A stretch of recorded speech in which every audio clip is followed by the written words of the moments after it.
किस कदर भारी पड़ सकती है, ये केंद्रीय मंत्री आरसीपी सिंह से ज्यादा इस बात को कोई नहीं जानता होगा।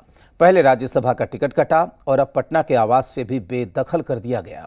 जिस आवास में आरसीपी रहते थे उसे मुख्य सचिव के नाम पर अलॉट कर दिया गया है।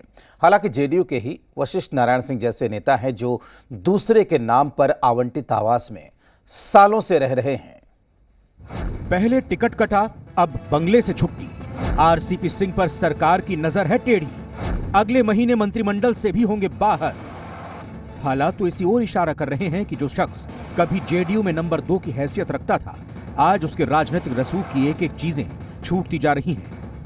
पहले राज्यसभा का टिकट कटा और अब जिस बंगले में रहते थे, पार्टी का काम देखते थे, उस बंगले से बेदखल करने का निर्देश जारी हो गया है। केंद्रीय मंत्री आरसीपी सिंह अब इस बंगले में नहीं रह पाएंगे क्योंकि ये बंगला मुख्य सचिव को अलॉट कर दिया गया है। और ये जिनके नाम पर बंगला अलॉट था, संजय सिंह उर्फ गांधी जी, उनको अब नया बंगला अलॉट किया जा रहा है, 7 नंबर की या 10 नंबर। और जाहिर सी बात है, ये इसीलिए किया जा रहा है ताकि आरसीपी सिंह को इस बंगले से एक तरह से कहा जाए कि पहले 7 सर्कुलर रोड चीफ सेक्रेटरी के नाम पर अलॉट था, लेकिन फिलहाल इस बंगले में मुख्यमंत्री नीतीश कुमार रह रहे हैं। आरसीपी के बंगले को अब मुख्य सचिव का बंगला घोषित किया गया है, लेकिन मुख्य सचिव के लिए पहले 7 सर्कुलर रोड का बंगला था, जिसमें अब मुख्यमंत्री नीतीश कुमार रह रहे हैं। और इस बंगले में मुख्यमंत्री इसलिए आए हैं क्योंकि एक अन्य मार्ग जो मुख्यमंत्री का एक तरह से कहें आवास है, वहाँ पर अभी मरम्मती का काम चल रहा है और फिलहाल मुख्यमंत्री इसी में रह रहे हैं। जिस तरह से आरसीपी के पर कतरे जा रहे हैं, उसे लेकर राजनीति भी शुरू हो गई है। आरजेडी ने सरकार के फैसले की आलोचना की तो सरकार के मंत्री ने इस फैसले का बचाव किया।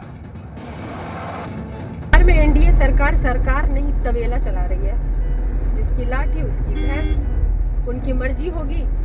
किसको तबेला से बाहर करना है, किसको तबेले में रखना है, वो समझे बिहार सरकार। ये बंगला देखिए, आरसीपी सिंह के नाम पे तो बंगला था ही ना। आरसीपी सिंह उसमें रहते थे in the consent of Sanjay Gandhi. Sanjay Gandhi के कंसेंट से रहते थे। मान लीजिए कि हमको बंगला अलॉटमेंट होता है, हम अपने मित्र संजय झा जी को उसमें रहने के लिए देते हैं, तो that is between me and Sanjay Jha. सच यही है कि सरकार जिस पर मेहरबान रहती है वो सरकारी बंगले में किसी भी स्थिति में रह सकता है। ऐसा ही मामला राज्यसभा सांसद और जदयू के पूर्व प्रदेश अध्यक्ष वशिष्ठ नारायण सिंह का भी है। कहते हैं कि अगर सरकार मेहरबान रहती है तो चाहे आप पद पे रहें या ना रहें, आप केंद्र में रहें या राज्य में रहें, लेकिन आपको सरकारी बंगला मिला रहेगा। और इसका उदाहरण जदयू के पूर्व अध्यक्ष प्रदेश अध्यक्ष वशिष्ठ नारायण सिंह हैं, जो सरकारी आवास में बिहार में रह सकते हैं। हालांकि वो राज्यसभा के मेंबर हैं, उनको दिल्ली में बंगला मिला है, लेकिन पटना में भी उनके पास बंगला है और वो मंत्री के बंगले में रहते हैं। शैलेंद्र, जी मीडिया, पटना।